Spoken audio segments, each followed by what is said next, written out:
Seguimos con el tema del reino. El reino de Dios en el Antiguo Testamento fue Israel, fue una nación geográfica. Israel era un pueblo natural, no nacido de nuevo. Por eso las promesas de ellos son terrenales. Las promesas que le dio Dios a Israel no son las promesas de la iglesia. Porque Israel fue un pueblo terrenal con promesas terrenales. Israel fue el reino de Dios en el Antiguo Testamento desde la salida de Egipto hasta la interrupción del reino con la destrucción del templo en la ciudad de Jerusalén, y la ciudad de Jerusalén, que es la ciudad del gran rey. En Jerusalén estaban las dos más grandes instituciones de Israel, el templo y la casa de David. Entonces, por eso cuando Juan aparece con ese mensaje, arrepentidos porque el reino de Dios se ha acercado, la gente le salía a su bautismo, porque entendieron que había llegado el tiempo de la restauración del reino. Entonces, él predicó el evangelio del reino, que el rey venía. Jesús predicó que el rey llegó, que él es el rey. Y por eso se sucedieron todas esas cosas que estaban prometidas en Isaías 35. Pero como hemos dicho, ahí no estaba la palabra salvación, porque la salvación no se había hecho. Los discípulos regresaron gozosos de que los demonios se sujetaban en su nombre, pero él les dijo que no se gozaran de eso, sino de que sus nombres estaban escritos en el libro de la vida. Aleluya. Entonces el evangelio de la gracia es el evangelio que el rey murió, no solo por Israel, sino por todos los pecadores, para llevarnos a Dios, como dice Primera de Pedro 3:18, porque también Cristo padeció el justo por los injustos, para llevarnos a Dios, siendo a la verdad muerto en la carne, pero vivificado en el Espíritu. Entonces, ese es el evangelio de la gracia. Y Pablo fue un predicador y un escritor del evangelio de la gracia. La diferencia entre la ley y el evangelio. No se les olvide eso. ¿Para qué vino la ley? La ley vino para agravar el pecado, para revelar el pecado, para condenar el pecado, para encarcelar al pecador y para matar al pecador. O sea que el que predica la ley está más extraviado que una pulga en un perro de plástico. Y por eso Jesucristo no mandó a nadie a predicar la ley. La ley mata y condena, el evangelio salva y da vida. Predicar el evangelio con la ley es una perversión. Pablo dijo a los Gálatas que el que los había inquietado, lo que intentaban era pervertir el evangelio. No era que hubiera otro evangelio, sino que algunos querían pervertir el evangelio agregándole la ley. La ley vino para cumplir unas funciones, las ha cumplido y todavía falta algunas para cumplir, porque la ley no está abolida, la ley está cumplida, pero la ley está establecida para el impío. Lo dice Pablo a Timoteo. La ley no está puesta para el justo, sino para el impío, para los parricidas, para los pecadores, para los secuestradores, para todo el que se oponga a la sana doctrina. Entonces, la ley está establecida, pero la ley está cumplida, y el que está en Cristo, el que cumplió la ley, está libre de la ley, porque Cristo nos redimió de la ley. Bueno, entonces, fíjese que la importancia del evangelio de la gracia. En Colosenses, hablando de esto, dice Pablo a a la iglesia de Colosas acerca de la verdadera esperanza recibida por la verdadera gracia. Colosenses 1, 5. A causa de la esperanza que os está guardada en los cielos, de la cual habéis oído por la palabra verdadera del Evangelio.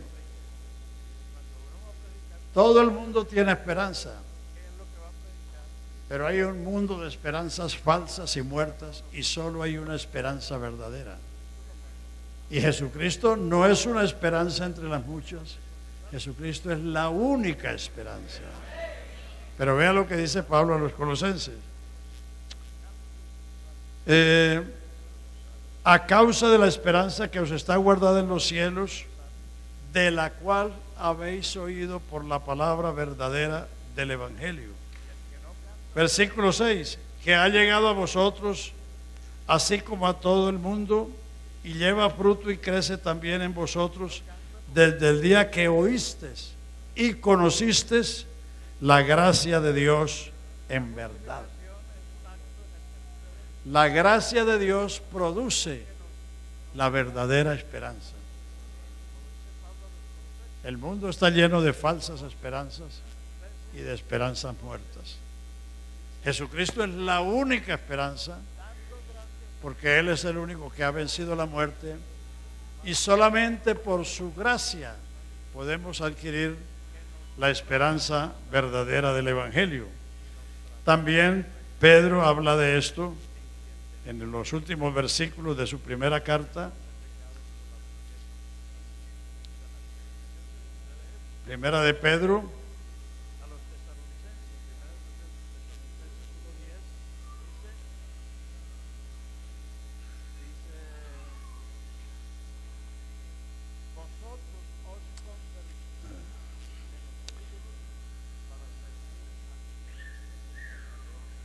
dice, versículo 10 del capítulo 5 de Primera de Pedro: mas el Dios de toda gracia, que nos llamó a su gloria eterna en Jesucristo, después que hayas padecido un poco de tiempo, Él mismo os perfeccione, afirme, fortalezca y establezca. A Él sea gloria e imperio por los siglos de los siglos. Amén. Por conducto de Silvano, a quien tengo por hermano fiel, os he escrito brevemente, amonestándoos y testificándoos que esta es la verdadera gracia de Dios en la cual estáis. Porque desde los comienzos del cristianismo, la doctrina de la gracia ha sido distorsionada de muchas maneras. Hay quienes creen que ser salvo por gracia es que puede vivir de cualquier manera, y de todas maneras es ser salvo. ¿Qué dice Pablo a Tito? 2:11. Porque la gracia de Dios que trae salvación a todos los hombres se manifestó enseñándonos. La gracia tiene una enseñanza. Que vivamos en este siglo sobria, o sea, moderados, justamente, piadosamente, o sea, santamente. ¿Haciendo qué? Aguardando la esperanza bienaventurada y la manifestación gloriosa de nuestro gran Dios y Salvador Jesucristo. No esperando enriquecernos, como predican los de la prosperidad, que piensan que el Evangelio es para enriquecerse. La manifestación de nuestro gran Dios y Salvador Jesucristo, quien se dio a sí mismo para redimirnos de toda iniquidad y preparar para sí un pueblo propio, celoso de buenas obras. Hay 3 pasajes por lo menos, hay más, pero le voy a citar 3 pasajes para que vean el propósito de Dios en este tiempo. Hechos 15, 13, 14 y 15.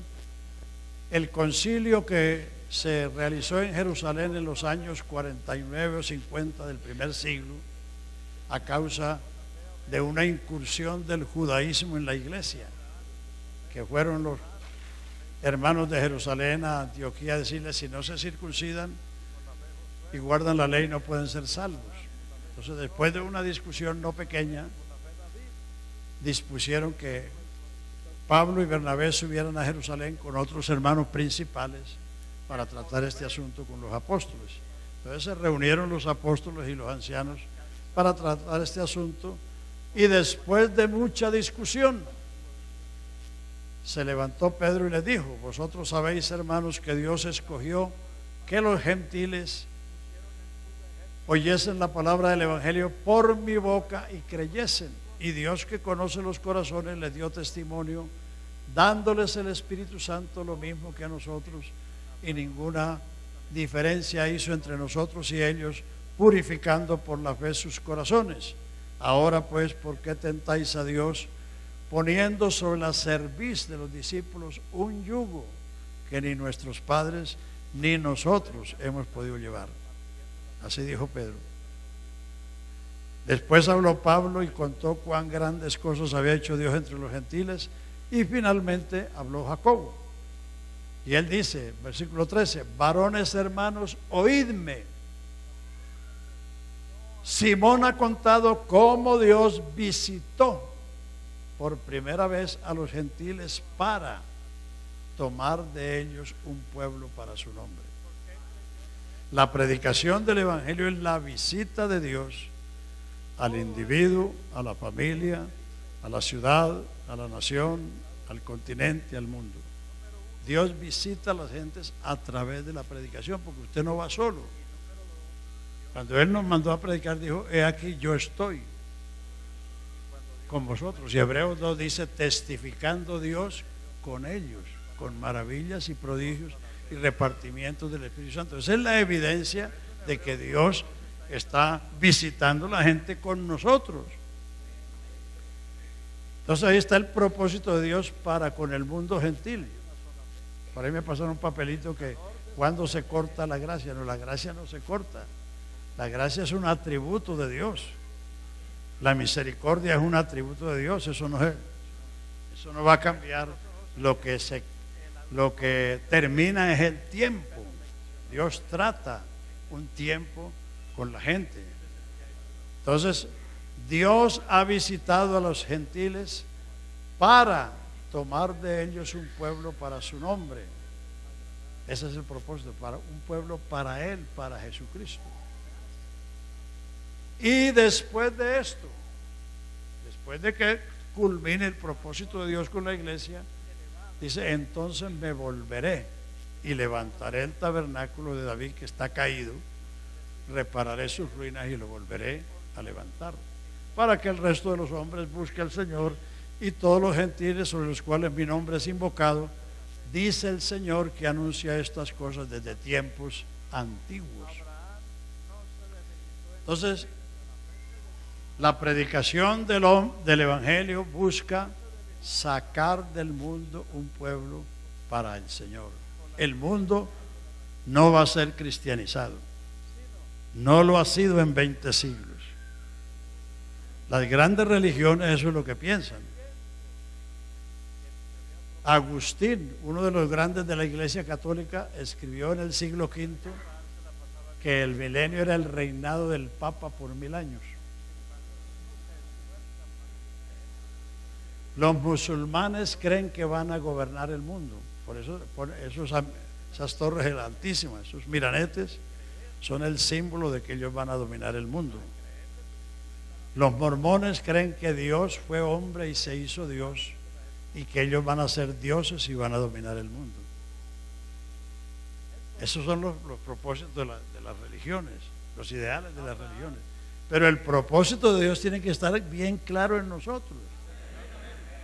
Dios ha visitado las gentes para tomar de ellas un pueblo para su nombre. Aleluya. No le reste a eso nada. Y lo mismo dice Pablo en Romanos 11:25. Cuando haya entrado la plenitud de los gentiles, cuando lo que comenzó en la casa de Cornelio llegue a su culminación, dice: entonces vendrá de Sion el libertador, que quitará de Jacob la impiedad, y entonces todo Israel será salvo. La salvación de Israel está en el futuro. Ahora es la salvación del mundo gentil. La gracia no se va a cortar, ni la misericordia, porque son cualidades de Dios.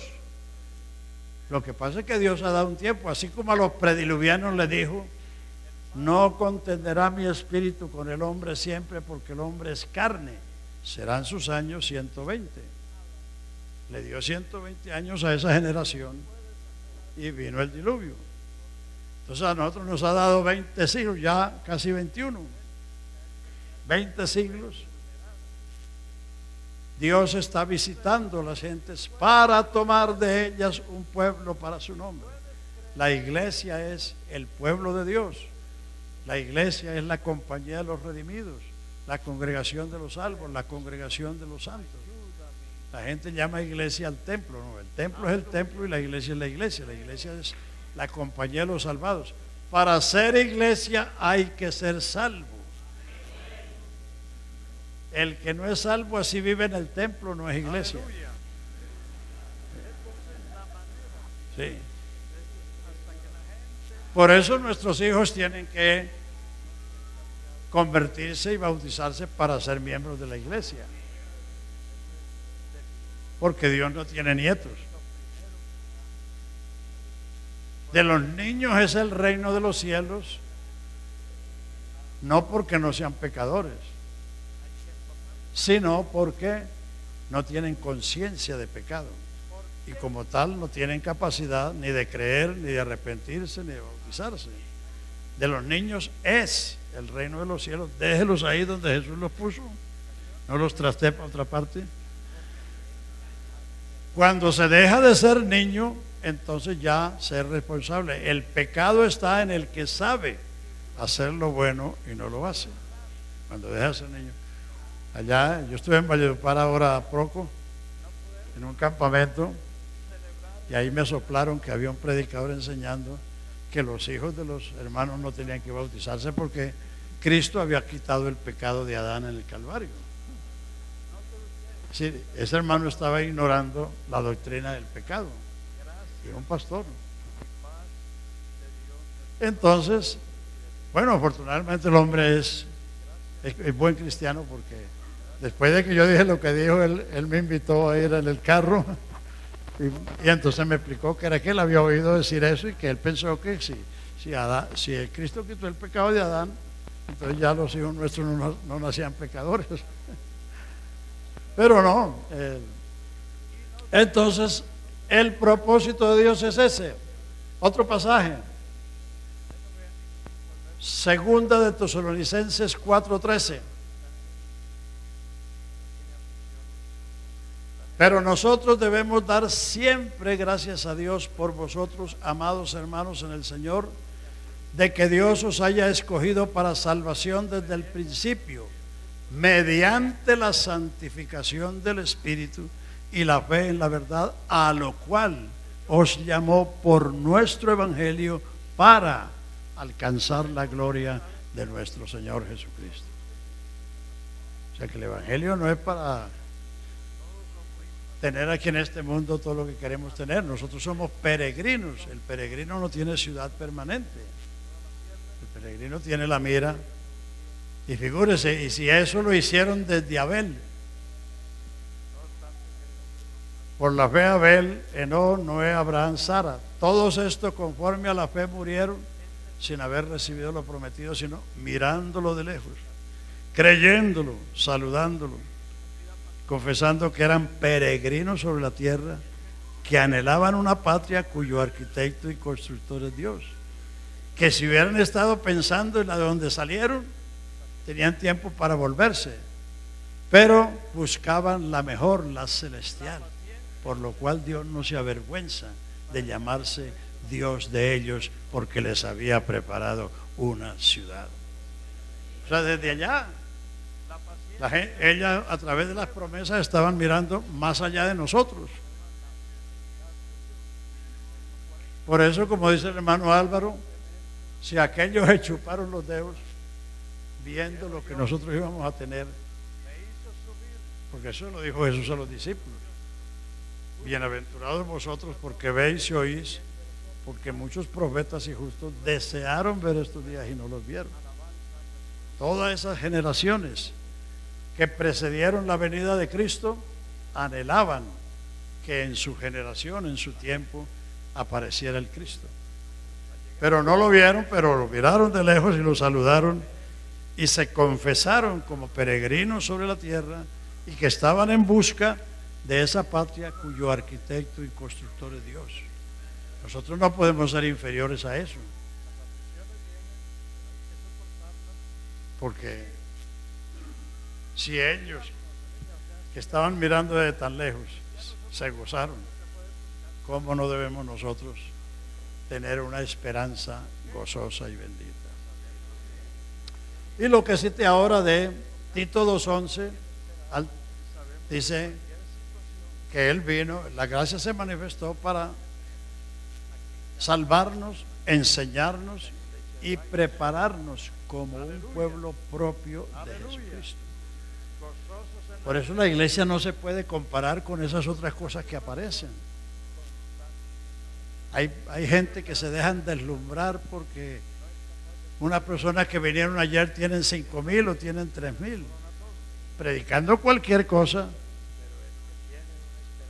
A Jesús le seguía gran multitud porque veían las señales que hacían los enfermos. Y cuando les multiplicó el pan, sí que se pusieron contentos. Verdaderamente este era el profeta que había de venir al mundo y lo iban a hacer rey, pero él se les escapó. Él no quiere ser rey de la gente que no piensa sino en el estómago. Sí. Él se les escapó, porque así es. Entonces, hermanos, tengamos eso claro.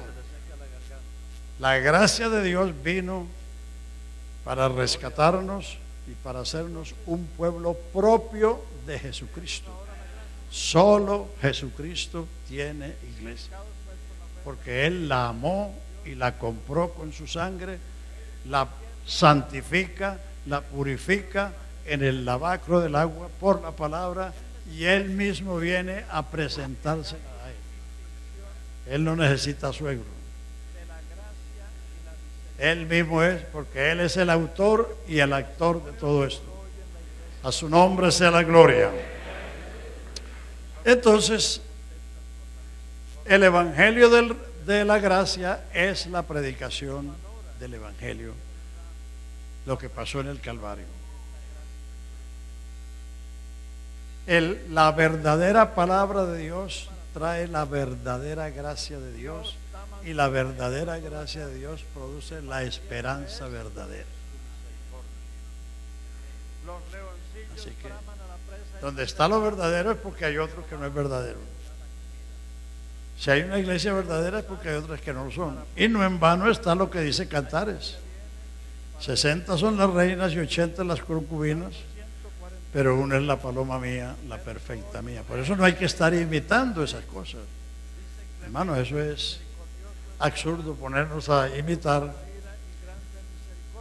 eso. El G12 es una falsa doctrina que viene del catolicismo, y los que han caído en eso es porque ya estaban mal. La misa, que es lo más sagrado del catolicismo, que por eso lo llaman el santo sacrificio de la misa. Quizás algunos de ustedes no fueron católicos, pero yo sí fui católico hasta los 22 años. Eso es una blasfemia, eso es un insulto a Jesucristo, porque misa, según el catecismo católico, es la repetición del sacrificio de Cristo en forma incruenta, o sea, sin sangre. O sea que cuando el cura eleva la hostia, está elevando el cuerpo de Cristo, y cuando el cura coge el cáliz con el vino, se convierte en sangre.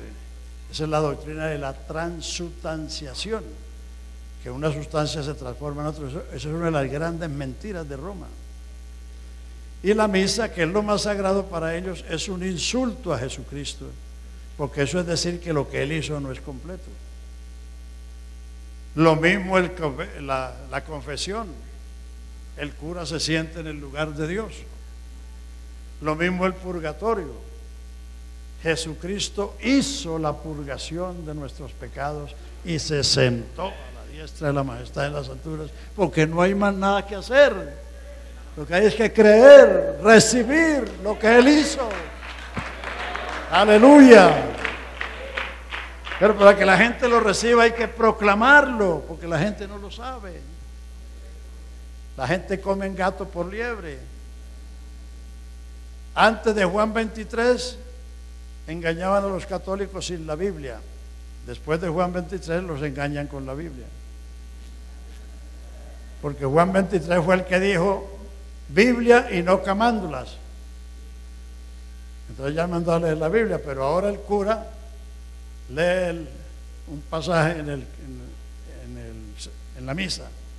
Y todo el pueblo dice palabra de Dios, pero el cura les predica por el Concilio de Trento, de Letrán, de Constantinopla, les predica la encíclica de Pío X, Pío XII, Pablo VI, Juan 23, etcétera. Y como él no conoce la Biblia, come gato por liebre. Pero hermano, nosotros no somos eso, nosotros no estamos en eso. El Señor nos ha dado luz y en su luz veremos la luz. Entonces, esos son movimientos del romanismo para evitar el éxodo de católicos a la iglesia cristiana. Y esos son doctrinas falsas. Y las creencias católicas son blasfemas. Por eso tiene ese nombre allá en Apocalipsis 17 y 18. La madre de todas las blasfemias y de todas las abominaciones. Porque sus creencias son blasfemas. El confesionario, la misa y todas esas cosas son blasfemias ante Dios, porque están desmeritando, ¿cómo es una palabra más? Desvirtuando es la palabra, gracias hermano. Están desvirtuando la obra de Cristo. Y por eso Cristo se sentó a la diestra de la majestad en las alturas, porque no hay más nada que hacer. En el santuario de Israel no habían asientos. Allí nadie se sentaba, porque había un sacrificio continuo.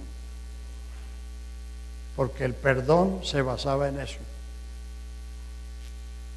Salmo 32, bienaventurado aquel cuyas transgresiones son perdonadas y cubiertos sus pecados. El perdón se basaba en esos sacrificios que cubrían el pecado de los israelitas. Pero Jesucristo quitó el pecado de una vez para siempre. Y por eso se sentó, porque no hay más nada que hacer. Y segundo, porque sentarse es autoridad. Y antes de irse a sentar dijo, toda potestad, toda autoridad, todo dominio, todo poder en los cielos y en la tierra está en mis manos. Eso es autoridad. Cuando Salomón fue ungido, dice, se sentó Salomón en el trono de Jehová en Israel, y todo Israel le obedeció. Porque estaba sentado en el trono de Jehová en Israel. El rey ante Dios era un príncipe, porque el rey era él. Y sigue siendo el rey. Aleluya. No dejará de ser el rey. Bendito su nombre. Entonces, tengamos claro eso de la gracia. Usted es un predicador del Evangelio de la gracia. ¿Por qué? Porque usted va con Jesucristo. Jesucristo va con nosotros y vamos a llevar el mensaje de lo que Él hizo por nosotros. El Evangelio del reino de los cielos es el reino universal de Jesucristo en el milenio. Ese es el reino del cielo, el dominio del cielo sobre toda la creación. Entonces el Evangelio del Reino es lo que predicó Juan y lo que predicó Jesús. El Evangelio de la Gracia parte de la resurrección de Cristo. Romanos 3:21. Ahora después de la ley, ahora sin la ley o ahora aparte de la ley, se ha manifestado la justicia de Dios, testificada por la ley y por los profetas, la justicia de Dios por la fe en Jesucristo para todos los que creen en Él, porque no hay diferencia. O sea, la ley y los profetas, el santuario, el sacerdocio, los sacrificios, todo eso testificaron de una justicia venidera. La justicia que habló en los Salmos, en el Salmo 98, 2 y 3, que Dios ha desnudado el brazo de su justicia en presencia de todos los pueblos y todas las naciones verán la salvación de Dios. Entonces, todo aquello era preliminar y preparatorio, era figura, era sombra, pero nosotros estamos en la realidad, en el cumplimiento, en la perfección. Aleluya. Por eso tenemos que ubicarnos y predicar lo que debemos predicar en nuestro tiempo. Sí. No estar llevando la iglesia para el Antiguo Testamento o trayendo el Antiguo Testamento para la iglesia. No. Allá hay 5 dispensaciones, pero esta es la dispensación de la gracia, del Espíritu y de la iglesia. En los postreros días, dice Dios, derramaré mi Espíritu. Esto es una cosa exclusiva del Nuevo Testamento.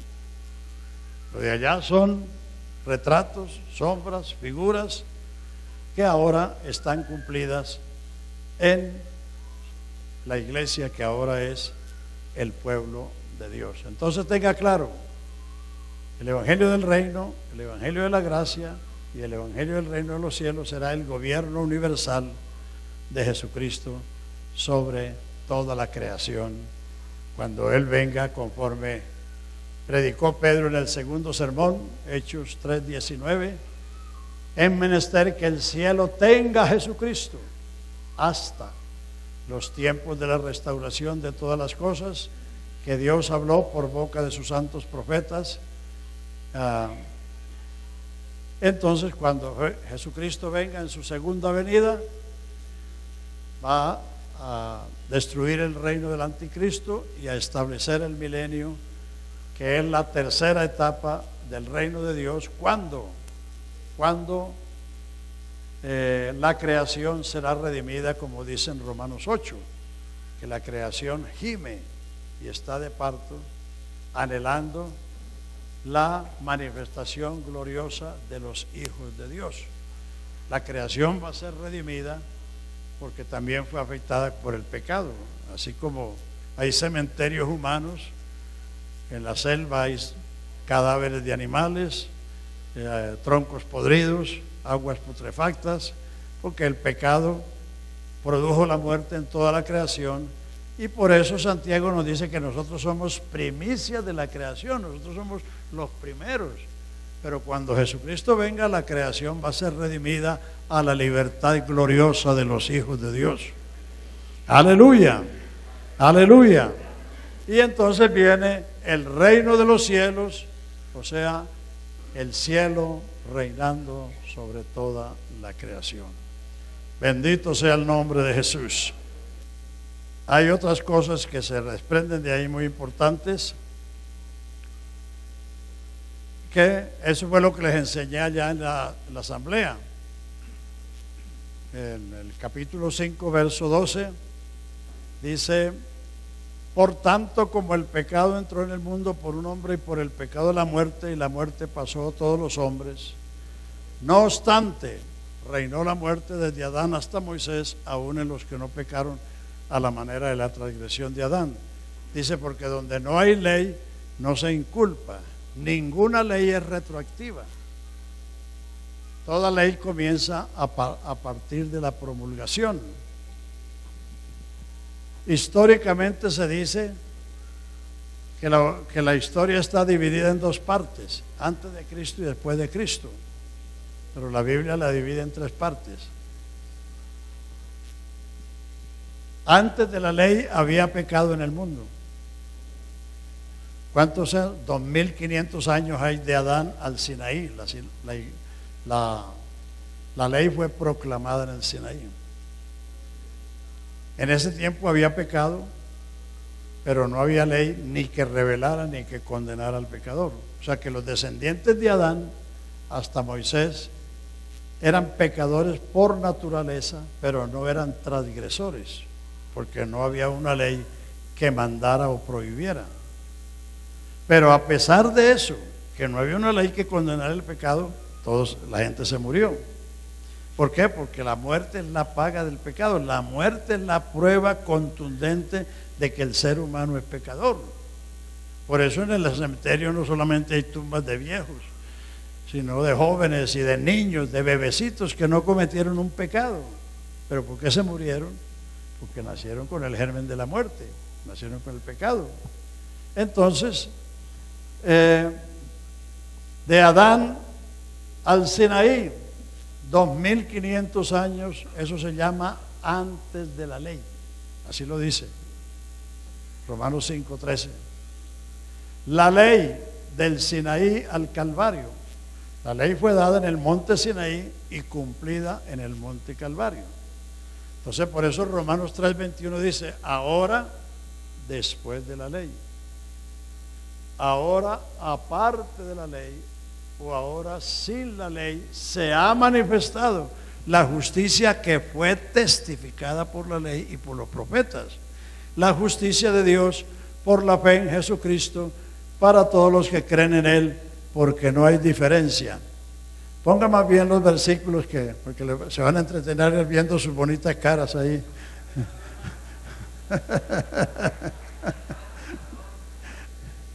Entonces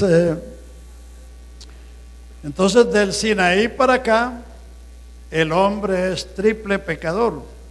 Pecador por naturaleza, pecador por acción, porque hace lo prohibido, y pecador por omisión, porque no hace lo mandado. Por eso, de ahí para acá, el hombre es transgresor. Es transgresor. Entonces, del versículo 15 en adelante, nos da el contraste entre lo que hizo Adán y lo que hizo Cristo. Hay dos hombres, cabeza de la raza humana, cada uno hizo un acto y produjo unos resultados. El apóstol Pablo en el capítulo 15 de Primera de Corintios nos habla de esos dos hombres. El primer hombre es de la tierra, terreno, y Talel, los terrenales. El segundo hombre, que es el Señor del cielo, y Talel, los celestiales. O sea, la humanidad está dividida en dos partes: la descendencia de Adán y el linaje de Cristo. La iglesia es el linaje de Cristo. Como Eva salió del costado de Adán, la iglesia salió del costado de Cristo. Por eso la iglesia es hermosa y fuerte, porque la mujer es hermosa y fuerte porque fue hecha de un material fino, la costilla de Adán.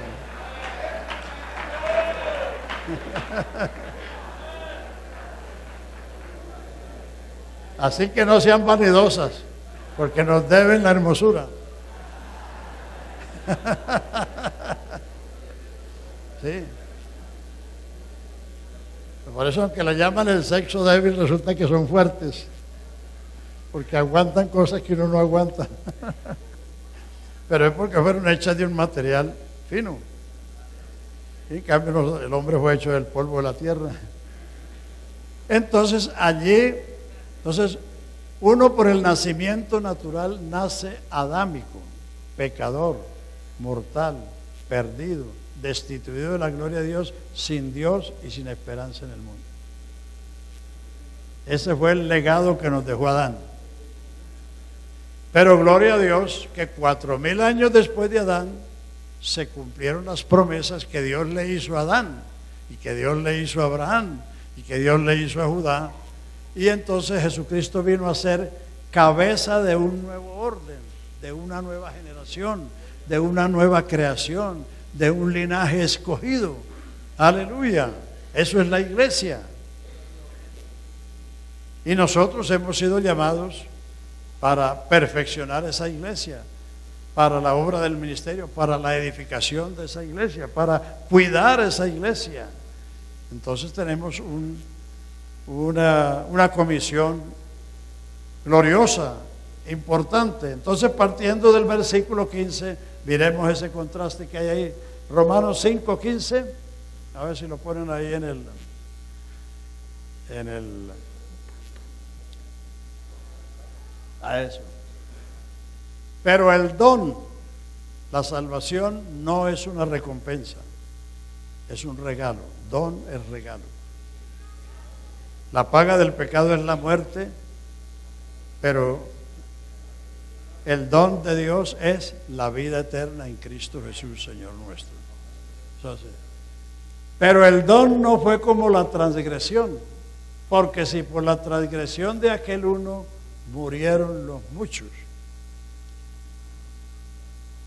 abundaron mucho más para los muchos la gracia y el don de Dios por la gracia de un hombre, Jesucristo. Siga el otro, pasa el 16.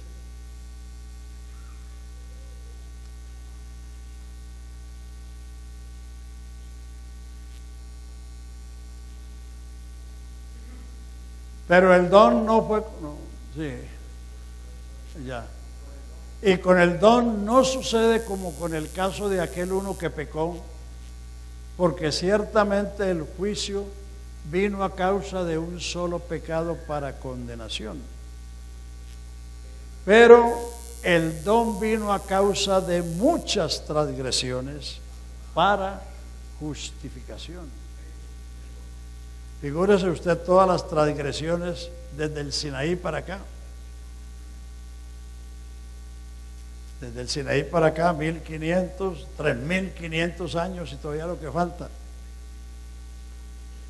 O sea que el don vino a causa de un solo pecado, de una sola transgresión. El juicio, la condenación vino a causa de un solo pecado, pero la justificación vino a causa de muchas transgresiones para justificación de vida.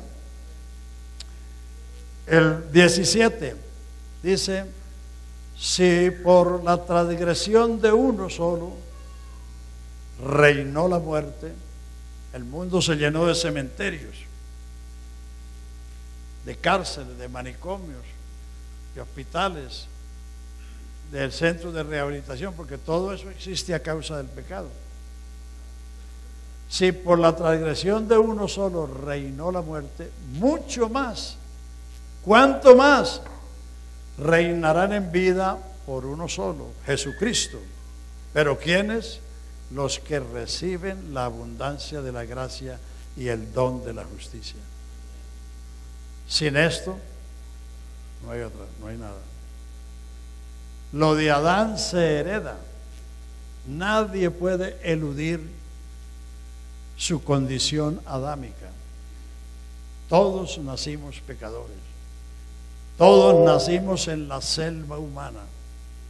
Todos nacimos, íbamos en el camino ancho a la perdición. Cuando Adán cayó, caímos todos porque todos estábamos en los lomos de Adán. Cuando él fue destituido, fuimos destituidos todos, porque él no engendró un hijo en el paraíso.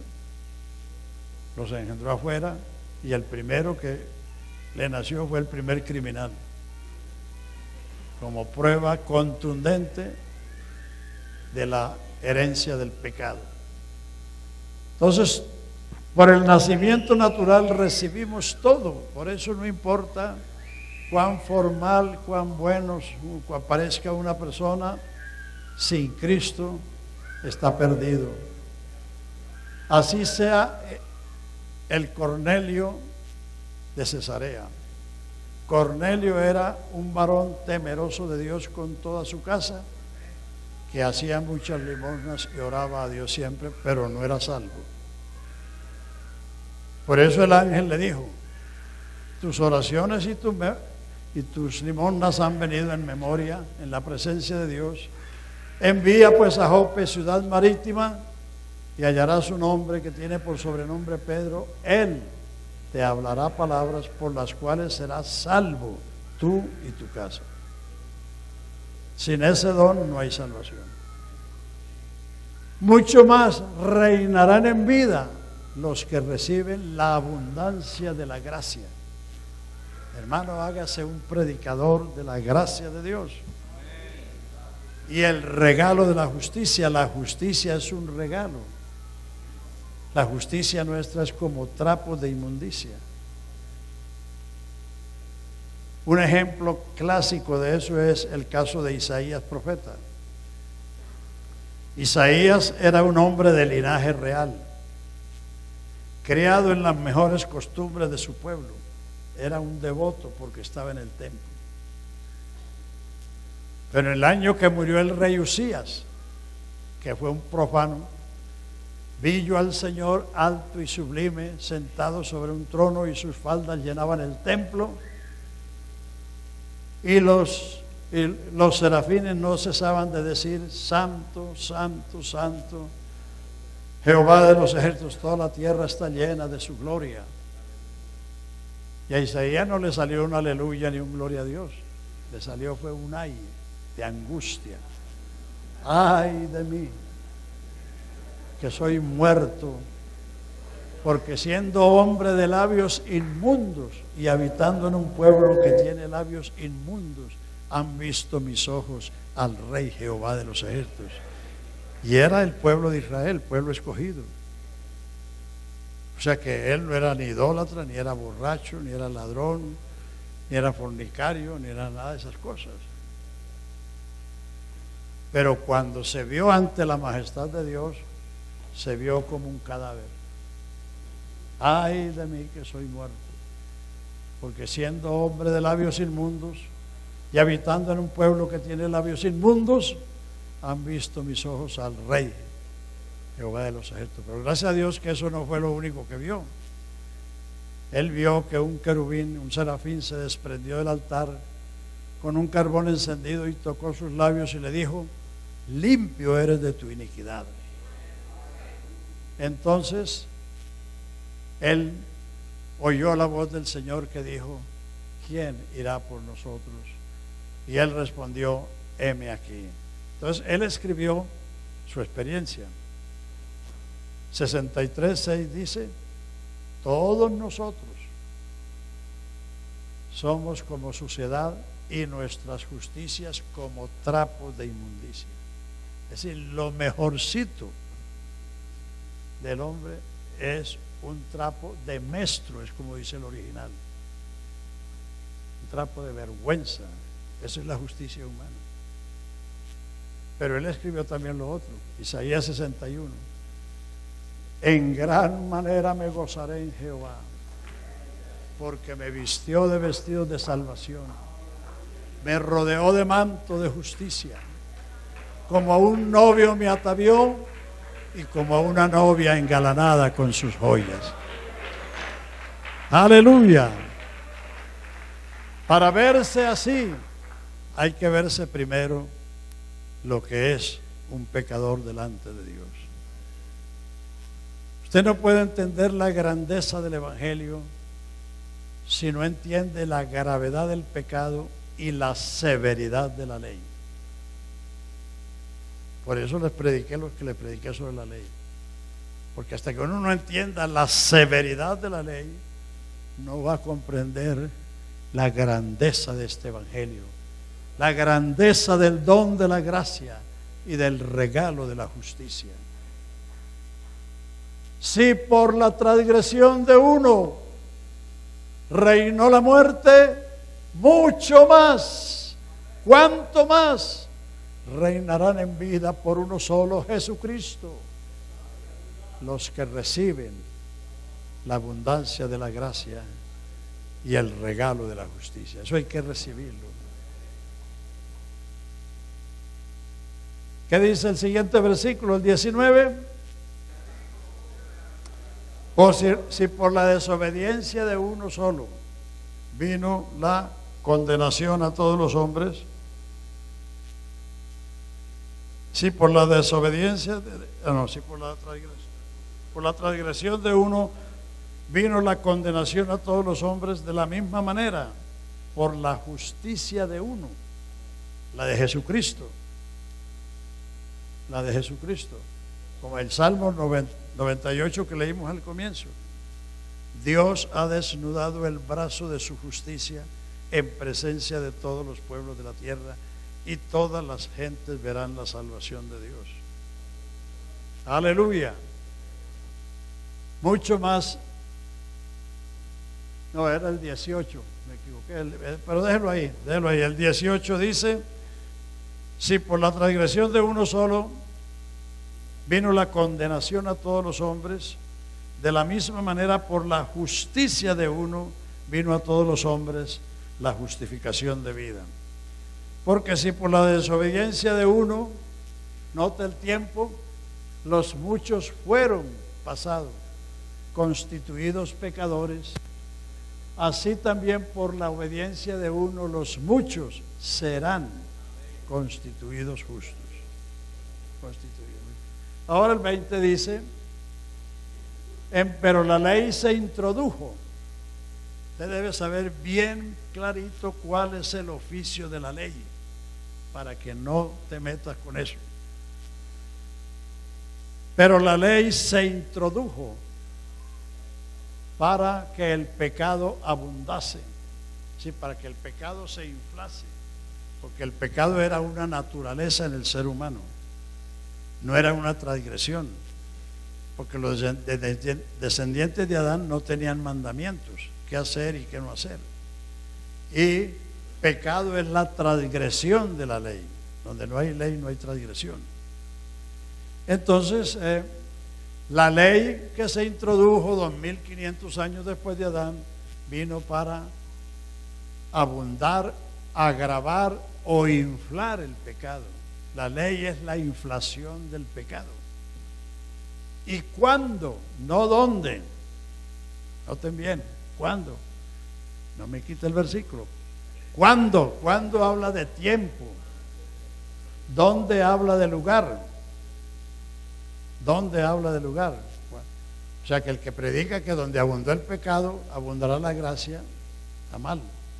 Porque usted no está diciendo dónde, sino cuándo. ¿Dónde habla de lugar? ¿Cuándo habla de tiempo? Cuando se introdujo la ley, el pecado se agravó, porque antes solo era una naturaleza en el ser humano, ahora se convirtió en una transgresión, porque los mandamientos mandan y prohíben. Y el que no hace lo mandado o el que hace lo prohibido es un transgresor de la ley. Entonces, la ley se introdujo para que el pecado abundase, pero cuando el pecado abundó, porque del Sinaí al Calvario el pecado se engrandeció, se acrecentó, pero cuando esto sucedió, entonces sobreabundó la gracia, para que así como el pecado reinó para muerte, la gracia reine por la justicia para vida eterna por Jesucristo, Señor nuestro. El capítulo 6 es el reinado de la gracia en la vida del creyente, el capítulo 6 de Romanos. Por eso comienza diciendo: perseveraremos en pecado para que la gracia abunde. En ninguna manera, porque los que hemos muerto al pecado, ¿cómo viviremos aún en él? ¿O no sabéis que todos los que hemos sido bautizados en Cristo hemos sido bautizados en su muerte?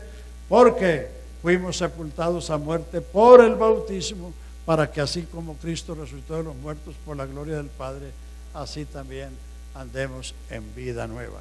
Por eso el capítulo 6 dice que ya no estamos bajo la ley, sino bajo la gracia. Pero que el estar bajo la gracia no es una licencia para pecar, sino que la gracia es el don, aleluya, que nos pone en buen puesto delante de Dios. Entonces ahí tenemos el contraste. O sea, Adán cometió una desobediencia, cometió una transgresión. Él sí transgredió una ley porque Dios le había dicho expresamente a él: de todos los árboles del huerto podéis comer su fruto, más del árbol del conocimiento del bien y del mal no comeréis de él, porque el día que de él comieres morirás. Transgresión es pasarse la raya. Él se la pasó por amor a su mujer, porque ya ella lo había hecho.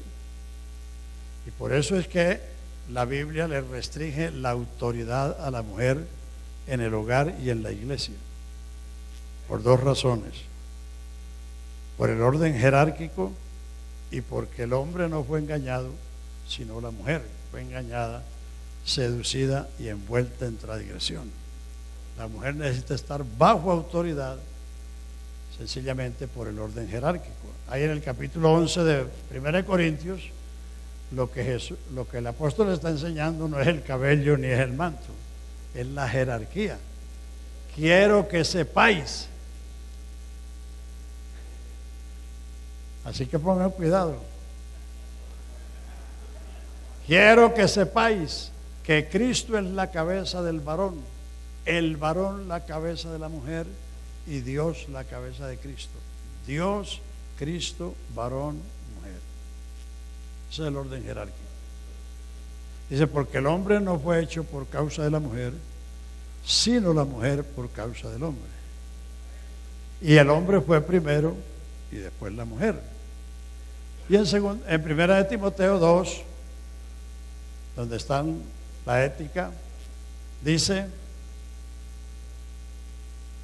quiero que los hombres, versículo 8, quiero que los hombres oren en todo lugar levantando manos santas, sin ira ni contienda. Asimismo que las mujeres se vistan con ropa decorosa, con modestia y con pudor, no con adornos ostentosos. Ahí en el capítulo 5 tenemos: esos son los resultados de la justificación, los frutos. El que ha sido justificado tiene frutos. El que está en Cristo, nueva creación es. Las cosas viejas pasaron y todas son hechas nuevas. Pero ese es el fruto del evangelio de la gracia, del evangelio de la verdad, el evangelio de la salvación. Sin este evangelio ni hay justificación, ni hay reconciliación, ni hay propiciación, ni hay santificación. Noten que la palabra santificación en Romanos solo comienza en Romanos 6. La santificación es fruto de la justificación. Gracias a Dios que aunque fuisteis esclavos del pecado, ahora habéis obedecido a la justicia y tenéis por vuestro fruto. Y por fin la santificación es un fruto, no son unas reglas. Hay gente que le saca el cuerpo al evangelio porque cree que son reglas. No, el evangelio es la promesa de salvación. Os anunciamos el evangelio de aquella promesa hecha a nuestros padres. Y si acaso se le olvidó, la primera promesa está en Génesis 3:15, la segunda está en Génesis 12:3 y la tercera está en Génesis 49:10. Ahí están las promesas que se cumplieron en Cristo y que son la proclama del evangelio. Vamos a darle gracias, hermanos. Hermanos, ser salvos es lo más grande que nos ha sucedido en toda nuestra vida.